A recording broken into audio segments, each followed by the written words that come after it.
अमेरिकी राष्ट्रपति Donald Trump अक्सर इजरायली पीएम बेंजामिन नेतन्याहू पर भड़कते नजर आते हैं, लेकिन हमास के खिलाफ जिस तरह से नेतन्याहू ने जंग लड़ी, उसे लेकर ट्रंप नेतन्याहू के साथ खड़े दिखे और उन्होंने कहीं न कहीं इसका समर्थन भी किया। लेकिन इसी बीच ट्रंप के एक लेटर की चर्चा पूरी दुनिया में हो रही है। ये वो चिट्ठी है जो ट्रंप ने इजरायली राष्ट्रपति को लिखी है।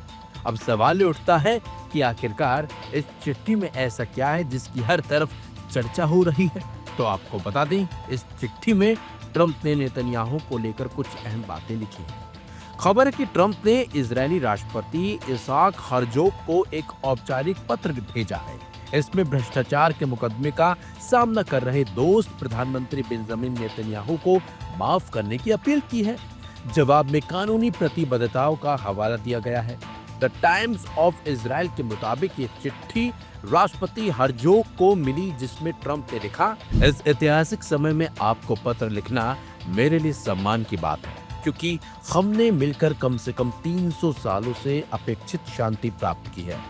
इसके साथ साथ ट्रंप ने नेतन्याहू को माफ कर देने का अनुरोध किया। उन्होंने कहा कि मैं आपसे बेंजामिन नेतन्याहू को पूरी तरह से माफ करने का आग्रह करता हूँ, जो युद्ध के समय एक दुर्जय और निर्णय लेने में सक्षम प्रधानमंत्री के तौर पर दिखे, तो अब इजराइल को शांति के युग की ओर ले जा रहे हैं।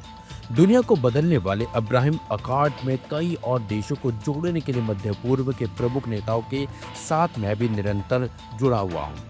मैं इजरायली न्याय प्रणाली की स्वतंत्रता का पूर्ण सम्मान करता हूँ, लेकिन नेतन्याहू के खिलाफ भ्रष्टाचार के आरोप राजनीतिक रूप से प्रेरित और अनुचित अभियोजन है।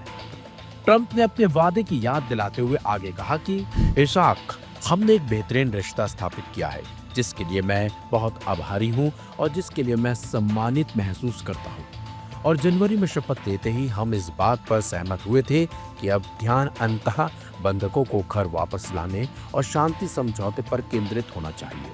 अब हमने ये अभूतपूर्व सफलताएं हासिल कर ली है और हमास को नियंत्रण में रख रहे हैं। तो अब समय आ गया है कि नेतन्याहू को माफ करके और हम उस कानूनी लड़ाई को हमेशा के लिए खत्म करके इजराइल को एकजुट करने पर ध्यान केंद्रित करें। तो इजराइल के विपक्षी नेता लापिड ने ट्रंप के नेतन्याहू को क्षमा पत्र की आलोचना करते हुए कहा कि यह इजराइल की संप्रभुता का उल्लंघन है। अमेरिकी राष्ट्रपति से कहो, हस्तक्षेप की भी एक सीमा होती है। इस मामले में हस्तक्षेप करना बंद करो। हमें गर्व है, हम कोई अमेरिकी संरक्षित राज्य नहीं है, हम एक स्वतंत्र राष्ट्र हैं। ट्रंप की चिट्ठी से कहीं न कहीं विपक्ष भड़का हुआ है।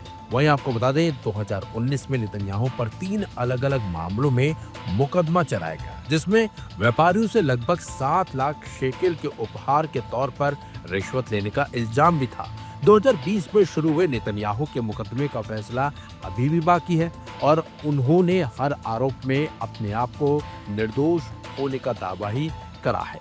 नेतन्याहू ने इसे वामपंथी ताकतों की साजिश करार दिया है, तो एक चुने हुए दक्षिणपंथी नेता को सत्ता से हटाने की कोशिश भी कही है नेतन्याहू ने। लेकिन जिस तरीके से अब इस लेटर का विरोध इजराइल में होने लगा है, ऐसे में माना जा रहा है कि राष्ट्रपति अपने जो फैसले पर बहुत सोच समझकर ही फैसला लेंगे।